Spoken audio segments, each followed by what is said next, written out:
What if Elon Musk's next big move isn't in space, but on water? As the Panama Canal struggles under drought restrictions and geopolitical friction, a $50 billion Nicaraguan canal project, once thought to be dead in the water, is making a splash again. And who better to stir the pot than Musk himself? Speculation is swirling that Musk, with his technological prowess and unpredictable ambitions, could be the key to reviving this megaproject. But why would the world's richest innovator take on such a colossal challenge? And what would this mean for global shipping routes, Nicaragua's economy, and U.S.-China relations? The answer might change the course of history forever. For over a century, the Panama Canal has served as the trusty shortcut between the Atlantic and Pacific Oceans, saving ships from the grueling journey around Cape Horn. But now, as the canal faces several challenges: climate-induced water shortages, capacity constraints, and geopolitical squabbles, there's a new contender whispering, or perhaps shouting, its name: the Nicaraguan Canal. Nicaragua, Panama's northern neighbor, has its eyes on the prize, and not just any prize, the throne of global maritime supremacy. But is this ambitious project really up to the task? Or is it just a pipe dream fueled by big talk and even bigger money? The Nicaragua Canal isn't just a pipe dream. It's an ambitious plan to create a maritime shortcut between the Atlantic and Pacific Oceans, much like its Panamanian counterpart. The idea: to offer an alternative route for global shipping, one that could potentially slash transit times and costs. The estimated cost, a jaw-dropping $50 billion. For context, that's roughly the GDP of Nicaragua multiplied by 3. No big deal. But why would anyone want to build another canal when we already have a perfectly functional one in Panama? The answer lies in 2 words: opportunity and competition. Let's face it, the Panama Canal isn't exactly having its best decade. Climate change has thrown a wrench into its operations, with water shortages threatening its ability to accommodate the ever-growing fleet of global shipping.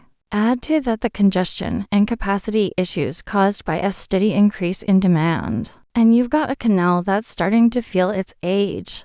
But Nicaragua has an audacious plan. The idea is simple: build a bigger, better canal that can handle larger ships, reduce transit times, and offer an alternative route for global trade. In theory, this would not only ease the burden on the Panama Canal, but also create competition in a market that currently has none. But this whole issue isn't just about economics. It's also about geopolitics. If you thought this was just a regional spat between 2 Central American countries, think again. The Nicaraguan Canal has caught the attention of none other than China, a global superpower with a penchant for ambitious infrastructure projects and an appetite for strategic influence. China's interest in the canal isn't exactly subtle. By backing the project, both financially and politically, China could secure a direct competitor to the U.S.-influenced Panama Canal. For Washington, the prospect of China gaining control, or even significant influence, over a major trade artery in Central America is nothing short of a nightmare. It would shift the balance of power in global shipping and give Beijing a foothold in what has traditionally been America's backyard. And let's be honest, the U.S.-China beef doesn't need any more seasoning. But is this Nicaraguan canal even feasible? On paper, it sounds like a game changer. In reality, it faces more hurdles than an Olympic track meet. First off, there's the sheer scale of the project. Building a canal of this magnitude would involve cutting through 170 miles of land, including Lake Nicaragua, the largest freshwater lake in Central America. Environmentalists are already clutching their pearls at the thought of the ecological damage this could cause. Then there's the funding. While $50 billion might sound like pocket change to someone like Elon Musk, it's an astronomical sum for Nicaragua. And let's not forget about public opinion. Many Nicaraguans are skeptical of the project, questioning whether it will actually benefit their country or simply line the pockets of foreign investors. Protests have erupted in the past, with locals fearing displacement and environmental destruction.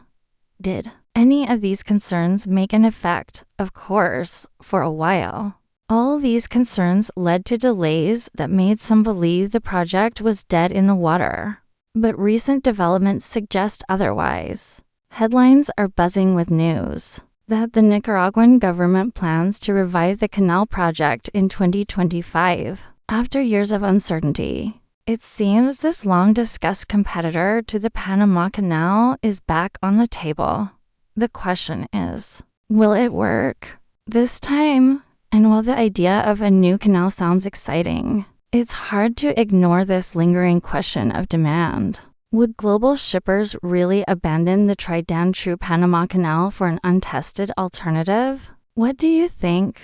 The Nicaragua Canal, once thought to be a pipe dream, more accurately, a waterway dream, has made its way back into the headlines. And why? Well, let's just say it has a little something to do with Donald Trump, China, and a dash of geopolitical one-upmanship. In true Trumpian fashion, the U.S. president recently floated the idea of taking back the Panama Canal from China. While this statement might have been dismissed by some as yet another bold proclamation, it sent ripples across Central America, and not just in the Panama Canal's locks. Nicaragua, led by its ever-controversial leader Daniel Ortega, saw an opportunity to make waves of its own. If Panama and its canal were about to become a geopolitical tug-of-war between Washington and Beijing, why not throw Nicaragua into the mix?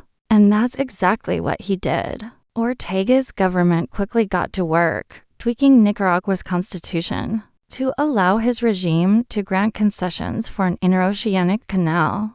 No red tape here, just a fast track to big ambitions. Suddenly, the long-dormant Nicaragua Canal project was back on the table, and everyone was paying attention.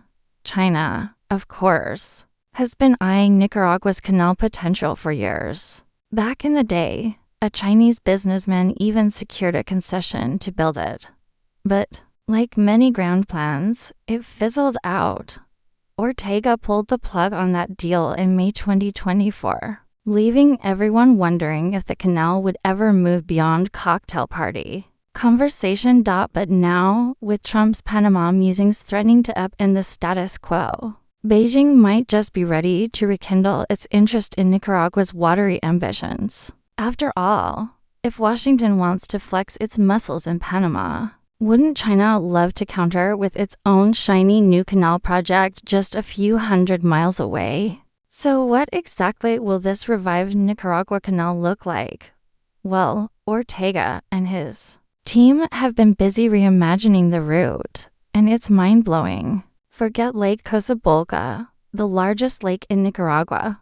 The new vision takes us through Lake Zalotlan, located north of Managua. The proposed 445-kilometer route would start at a brand new port in Bluefields on Nicaragua's Caribbean coast. From there, it would snake through Lake Zalotlan before emerging triumphantly at Corinto on the Pacific side. And don't worry about those massive container ships of today, they'll fit just fine. The canal is designed with a depth of 27 meters, enough to handle even the most gargantuan of vessels. Add some impressive locks at both ends and an artificial lake for good measure, and you've got yourself a canal worthy of global attention.